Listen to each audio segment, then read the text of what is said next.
good, YouTube? Quinn Wade coming to y'all with that instant basketball analysis on Analysis Playground on YouTube, exclusively on there. And we're going to talk about Atlanta Hawks beat the Brooklyn Nets 115 to 104. Atlanta leads the season series 2-0 after winning this one. The Hawks go to 28 and 31 and 11 and 16 at home. The Nets go to 15 and 41 and 7 and 22 on the road. Atlanta won the first quarter 32 to 30. They also won the second quarter 28 to 26. They lost the third quarter 31 to 29, but won the fourth quarter 26 to 17 to win by 11. Michael Porter Jr. was held under 20 in this game because he mainly went 1 of 8 from 3, which was a big problem in this one. He usually shoots way better than that, but not in this game. Still got to the basket, still got some shots to fall. He even went 1-1 from the free throw line, went 8 of 19 from the field. And he finished with 18 points in 35 minutes. He did have 7 rebounds, 6 assists. I like the way he was reading the defense and making good passes throughout the game. He did it so well. He didn't even turned the ball over. He did have 2 offensive boards and 3 personal fouls. It was a minus 15 and plus minus. Noah Clowney and all the starters, including Michael Porter Jr., all scored in double figures and points. And this one, he finished with 12 in 31 minutes. He went 3 of 8 from the field, 2 of 6 from 3. He scored a lot of his points at the free throw line, going 4-4 there. He did have 5 rebounds, 1 assist, no turnovers, and 2 steals. 2 personal fouls, and was a minus 7 and plus minus. Nick Claxton attempted a 3 and missed it, but he did finish around the paint real well. He finished 6 of 11 from the field and 3 of 5 from the free throw line, so he finished with 15. He also had 8 rebounds, which was the most on the team. He also had 5 assists. Michael Porter led the team in assists with 6. 1 turnover for Claxton, 1 steal, 2 offensive rebounds, 3 personal fouls, and was a minus 19 and plus minus. Yegor kept getting open looks, whether that was in the paint or at the 3-point line, but he still finished 5 of 11 from the field and 2 of 5 from 3 and 1 of 2 from the free throw line for 13 points in 28 minutes. 1 rebound, 4 assists, 1 turnover, 1 steal, 1 block. No personal fouls and a minus 18 and plus minus. Nolan, he had some good looks. He couldn't make some of them, and he made a couple of them, though. He finished 4 of 14 from the field, 1 of 3 from the 3-point line, and 2 of 4 from the free throw line. He had 11 points. He also had 5 assists, but came with a lot of turnovers when the ball was in his hands. He ended up getting 5. He did have 2 steals, 1 rebound, 1 offensive board, 2 personal fouls, and was a plus 7 and plus minus. Danny Wolf, 18 minutes, 5 points, 2 of 4 from the field, 1 of 3 from the 3-point line, 4 rebounds, 4 assists, 1 turnover, 1 steal, 1 block, 2 personal fouls, and a plus 8 and plus minus. You know, he's a playmaker. He's going to get rid of the ball. He's going to run the floor. He's going to try to get good looks for himself or his teammates. And I like the fact that he tried a little bit on the defensive end too. Day'Ron Sharpe was just finishing around the rim with good offensive rebounds. They had a nice dunk rolling to the basket from Michael Porter that passed it to him for that ability to go straight down and finish it. 11 points in 17 minutes, 4 of 6 from the field, 3 or 4 from the free throw line. He finished with 5 boards. That was the most off the bench. He also had 2 assists, 3 turnovers, and 2 steals. The 2 steals was the most off the bench. He also had 1 block.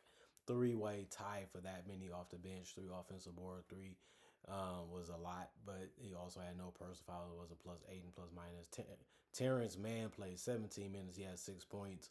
He made his wide open threes, but he missed 1. Those his only field goals. He did have 1 rebound, 1 turnover, 3 personal fouls, and was a 0 and plus minus. Abaji played 6. He had 6 points, went 2 of 4 from the field, 2 of 3 from the 3-point line, because that was the majority of the shots that he took in 14 minutes. Those 6 points is all that he gave you. He did have 1 rebound, 1 assist, 1 turnover, and a block. 1 personal foul, a plus 1 and plus minus. And Drake Powell, 14 minutes, 7 points. He went 2 of 5 from the field, 1 of 2 from 3, and 2 of 2 from the free throw line. He got a rebound and an assist and no turnovers. 2 personal fouls and was a minus 20 and plus minus. And then you look at the Atlanta Hawks. They had a lot of guys that can create a shot or make a wide open shot. Okongwu gave him 13 because he was attacking the basket or hitting a 3. He went 1 of 2 from 3, 2 of 2 from the free throw line, 5 of 7 from the field in 32 minutes. He finished with a double-double, which he should have, and he got it this game. He did have 1 assist, 2 turnovers, and 2 blocks.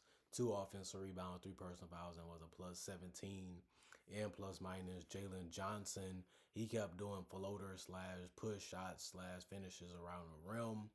He did go 11 of 22 from the field, and when he wasn't doing that, he was hitting jumpers. He went 0 of 3 from the 3-point line and 4 or 5 from the free throw line. He also had a double double because he had 12 boards. He had 4 assists. He did get 4 turnovers. The more you had a ball in your hand, the more you try to do, the more chances it is to have a turnover or more. And he got caught up a couple times in this one. 1 block, 1 offensive board, 5 personal foul, and a plus 8 and plus minus. CJ McCollum, 32 minutes, 16 points, 5 of 12 from the field, 3 of 7 from 3, 3 of 4 from the free throw line. He had 8 boards, 4 assists, 3 turnovers, and a steal. 2 offensive rebounds, no personal foul, and a plus 26. And plus minus, he was able to hit the wide open shots and do it off the bounce too. And that's what makes him really good, is the fact that he can do it himself or play off other teammates to be able to get shots and baskets. And he's a decent playmaker for the guard position. Nikhil played 35 minutes. He finished with 17 points. He went 4 of 12 from the field. Scored a lot of his points at the 3-point line, going 3 of 9. That's 9 of them. Then he also went 6 of 6 from the free throw line and made a layup too. So that gave him those 17 points, even though he had to work hard for them. 3 rebounds, 6 assists, 1 turnover, 2 steals, 2 offensive rebounds, 1 personal foul, and a plus 29 and plus minus. Dyson Daniels played 33 minutes. He was the only starter to not score in double figures in points because he finished with 7. He went 3 of 8 from the field, 0 of 2 from 3, 1 of 2 from the free throw line. He had 10 boards. That's the most that he could have gotten compared to a lot of other players. It's hard to get 10 boards as a guard, but he did it really well. But I say that because he came close to having a triple-double, 8 assists and 7 points and 10 boards. Was really close. But he also had 3 steals, no turnovers. So he did a lot of finishing off plays or just passing the ball early or just penetrating and kicking it. And then he also had 3 offensive rebounds, 2 personal fouls, was a plus 11 and plus minus. Corey Kispert, 13 minutes, 9 points. He went 4 or 5 from the field, 1 of 1 from 3, 1 turnover, 1 personal foul, and a minus 16 and plus minus. I mean, hit the open shot. And if you can do that, we happy about it. They needed him too, and he got it done for him. Muhammad, he missed the open 3 in 10 minutes. That's the only shot that he took. He did still get an assist and a steal, no turnovers, no personal foul, was a plus 3 and plus minus. Zachary Ricochet, 20 minutes. That was the most off the bench. He had 7 points. He went 3 of 7 from the field, 1 of 3 from the 3-point line. Didn't score too much, but he still was able to make shots at a decent enough level. 1 rebound, 2 turnovers, and a steal. 1 offensive board. That was the only rebound he had. 2 personal fouls and was a minus 9 and plus minus. Landale was able to score at the free throw line, at the 3-point line, and in the paint with hook shots and stuff like that. He finished with 17 points, went 6 of 11 from the field, 3 of 3 from 3, 2 of 2 from the free throw line in 16 minutes. He also had the most rebounds off the bench with 6. He also had 1 assist, 1 turnover, 1 steal, 1 block.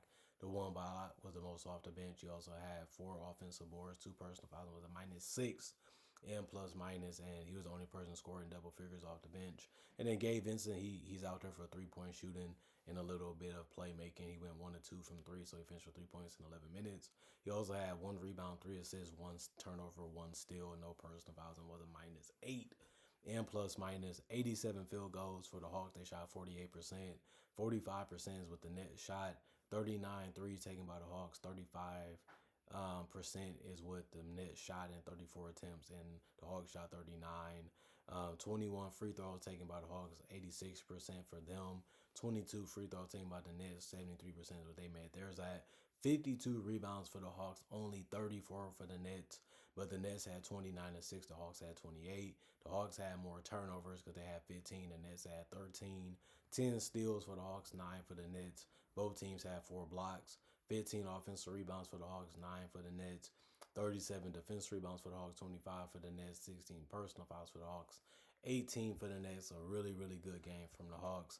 They got it going when it mattered. They closed the game out the right way. And they just have a lot of potential based off how their team is currently built. A lot of guys that can handle the ball, a lot of guys that can create their own shot, a lot of guys that can possibly be good spacers and shooters. And you just want them to continue to be able to show that they can knock them down. And then they got a forward that can do whatever he wants. If he wants to shoot a three, he can shoot it. If he want to get to the paint, he can get to the paint. Going to get to the free throw line, he's strong enough and physical enough to do it. And he also got a good touch around the rim. And he's a guy that keeps his head up and uses his handle to be able to create shots for his teammates, even in transition. So this team is going in the right direction. They have a lot of good players. They got to be better defensively. They have to be a little bit more consistent offensively, especially against better competition. If they're to be taken serious in the Nets, they got a lot of players that's on tryout mode. We'll see who they keep. We'll see who develops into a decent player. Michael Porter, their best player, he didn't have his best night, but he's been bringing it. He's been really good, and he's having a tremendous season. And it's fun watching him enjoy the game while also getting his numbers in a really tough and difficult fashion. But it seems like he enjoys the competition, which is very fun for even a Nets fan to watch. At least you got one player that can put on the show, and a bunch of guys that are still learning how to adjust around him and try to fit as well as they can. And you see him trusting them. You see him happy being around them too. And that's a positive sign if they want to keep him long term. And if not, they can always get more pieces to build around this young core that is showing you that they're competitive. They're just not as great as they should be just yet. And that's just part of development and growing as rookies and young players in the league. Comment, like, subscribe, share, hit that notification bell to get the analysis when it first come out. Y'all stay blessed up. Y'all stay good. Peace. And I'll see y'all later today, hopefully with more analysis.